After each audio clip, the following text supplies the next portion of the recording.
Il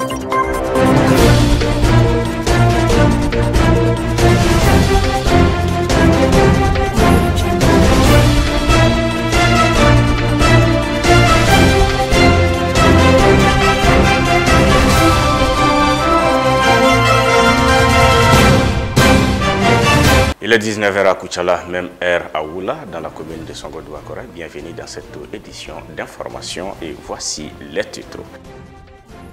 Les autorités de la transition annoncent la reprise des activités de l'usine Comatex très prochainement. La DGCC a déjoué des tentatives d'exportation de bétail du Mali. Le PDG de Mandé Boutique a fait un don de 4 salles de classe à la commune urbaine de Karan-Faragé.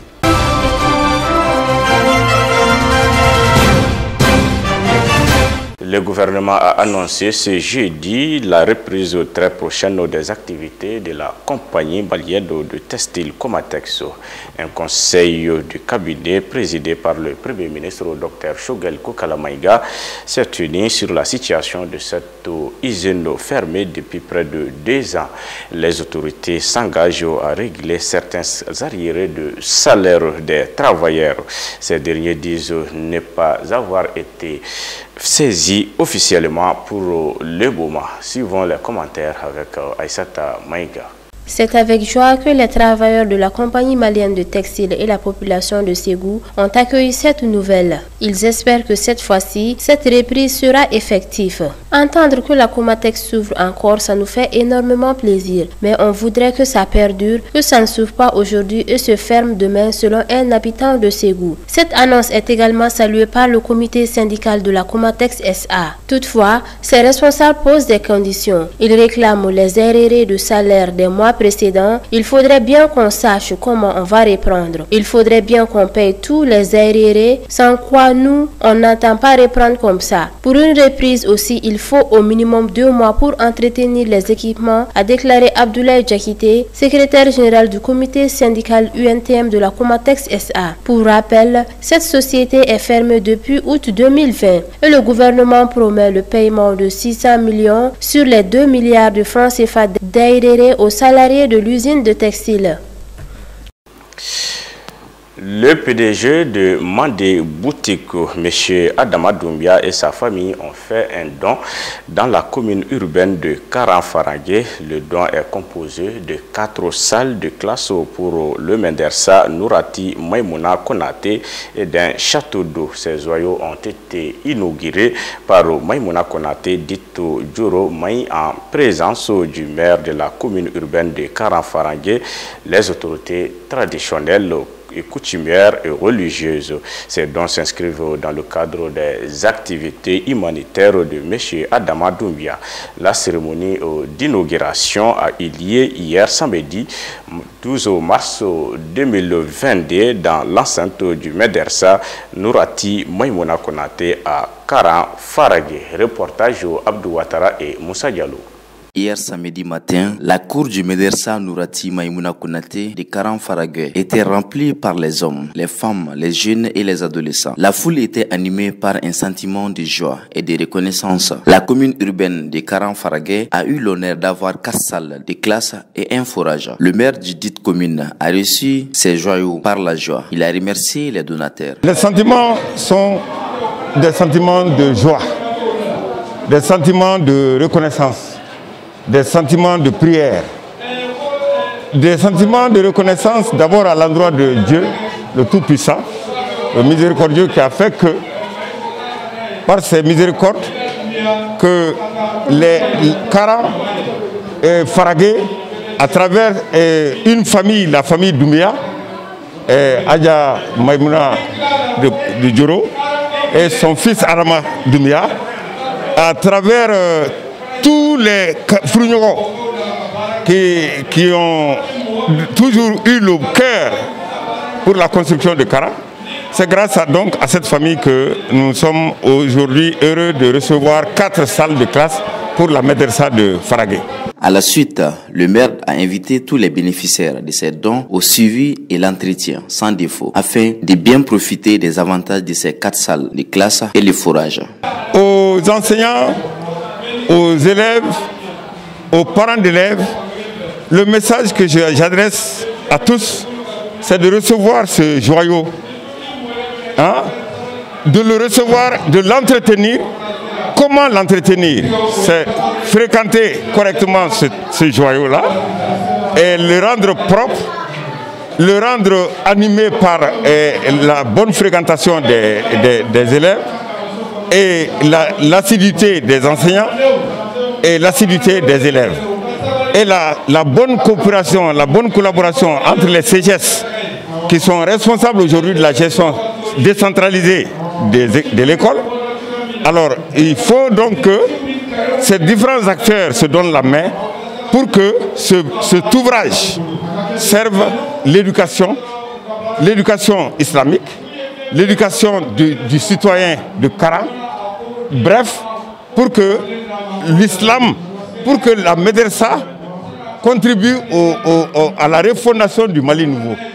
Parce que si le citoyen est bien formé dans le sens de Dieu et dans le sens du social, alors le Mali croix sera une réalité.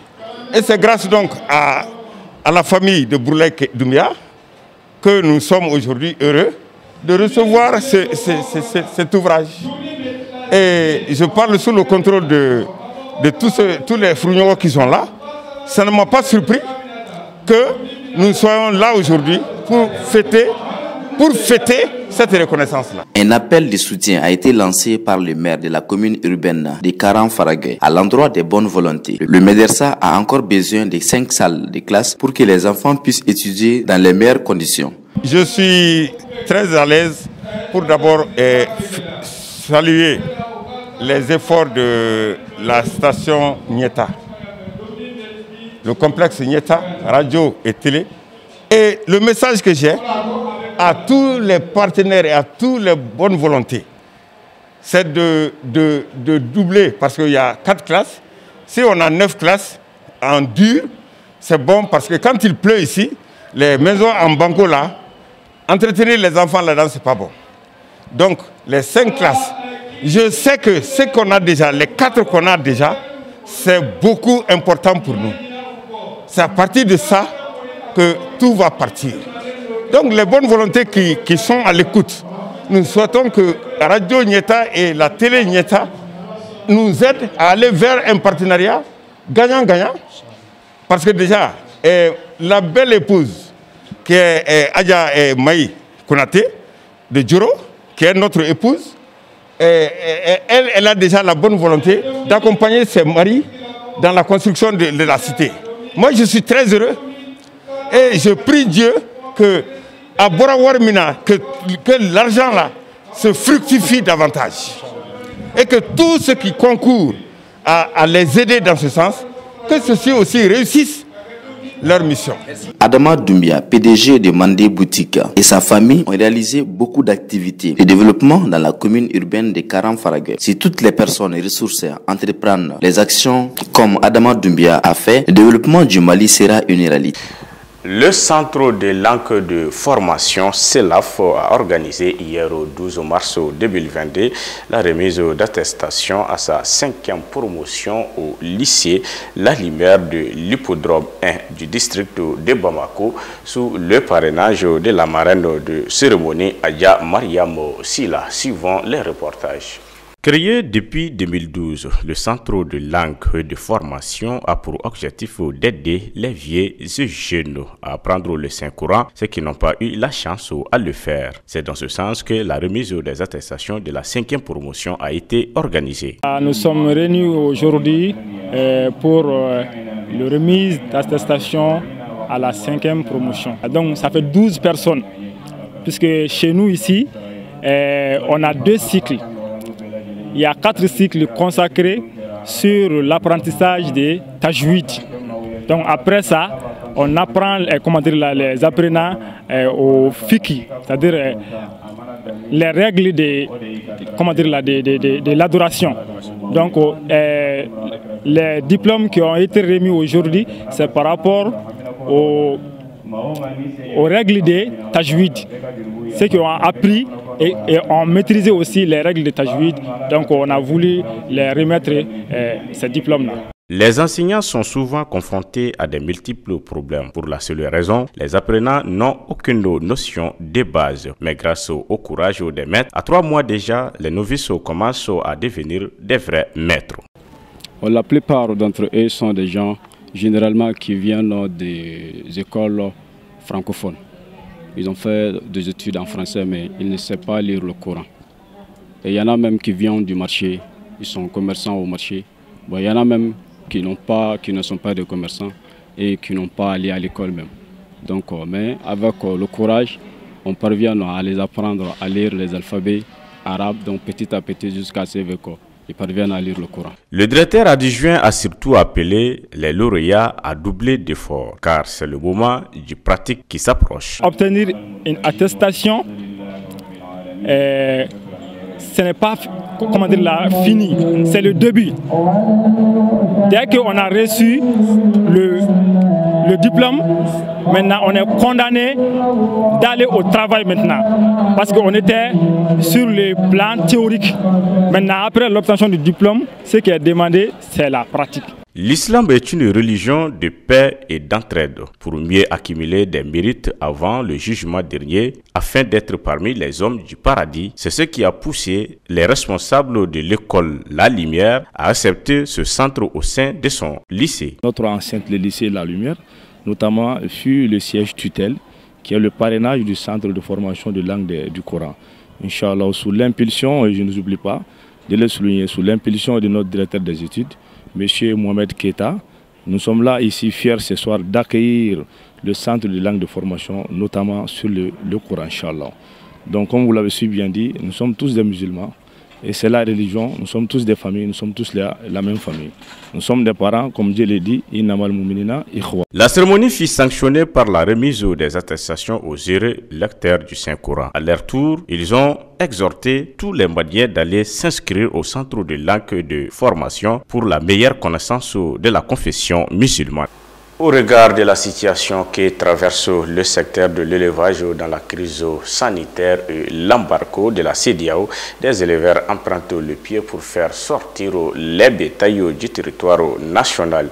En revanche, la direction générale du commerce et de concurrence intercepte plusieurs camions. Touani Keita.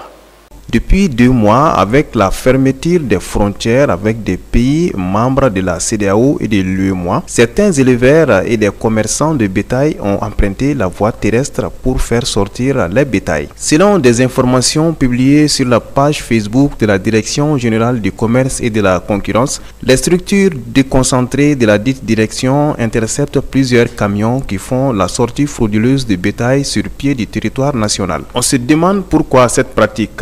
Sont-ils des Maliens? Nous savons que la situation alerte notre pays, mais des pays de la sous-région ne sont pas écartés des conséquences de la fermeture des frontières, car le Mali serait le premier producteur de bétail dans cet espace. Et depuis la fermeture des frontières, des pays frontaliers sont aussi touchés. Les prix de la viande flambent. La population locale manifeste contre la situation. Ici au Mali, au lieu d'autres moyens pour transporter les bétails, on devrait se donner la main pour pousser la CEDEAO au dialogue pour l'intérêt général. Par ailleurs, la situation de nos bétails est précaire. À titre de rappel, les habitants du village de Bazi Aoussa, cercle d'Ansongo dans la région de Gao, ont été victimes de vols d'animaux. Des présumés djihadistes armés non identifiés sont partis avec plus de 500 têtes, parmi lesquelles les vaches laitières. Des habitants de la localité indiquent que les forces de défense et de sécurité ont été informées. Mais aucune poursuite n'aurait été engagée pour les retrouver, regrette-t-il. Les mêmes sources rappellent que les enlèvements de bétail sont récurrents à Bazi Aoussa depuis 3 ans. Les éleveurs de la zone auraient perdu plus de 5000 têtes de 2019 à nos jours. À cela s'ajoutent des brûlures des marchés de bétail, l'alimentation des bétails, des ravages et d'autres crimes. Si rien n'est fait, le prix de la viande ne cessera pas de grimper, surtout à l'approche du mois béni du Ramadan. Le général Laurent Michon, commandant de la force française au Barkhane, a déclaré vendredi à Ouagadougou qu'il n'y aura absolument pas de redéploiement au Niger de cette force qui est en train de se retirer du Mali. L'avenir de Barkhane se construira avec les capitales africaines qui le souhaitent dans une zone qui sera entendue avec le golfe de Guinée. Suivant Aïssata Maïga.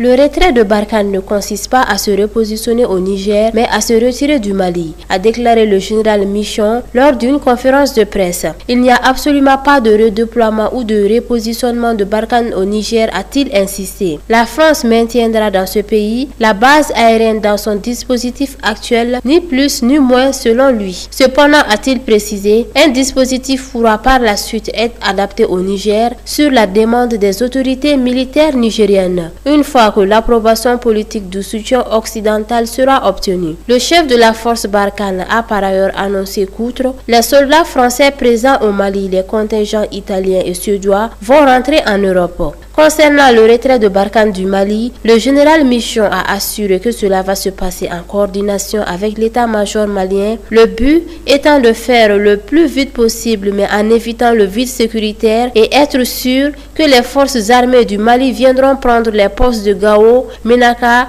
et Gossi où nous nous sommes déployés aujourd'hui, a-t-il dit. L'avenir de Barkhane se construira avec les capitales africaines qui le souhaitent dans une zone qui sera étendue avec le golfe de Guinée, a-t-il ajouté. On va continuer la lutte avec les pays qui souhaitent notre appui. Nous souhaitons continuer à rassurer les forces armées, la MINUSMA, la force du G5 Sahel en apportant un appui par les airs ou tout autre moyen à leur propre mission. C'est la fin de cette édition. Merci à vous de l'avoir suivi. Bonne suite de programme sur Niata TV.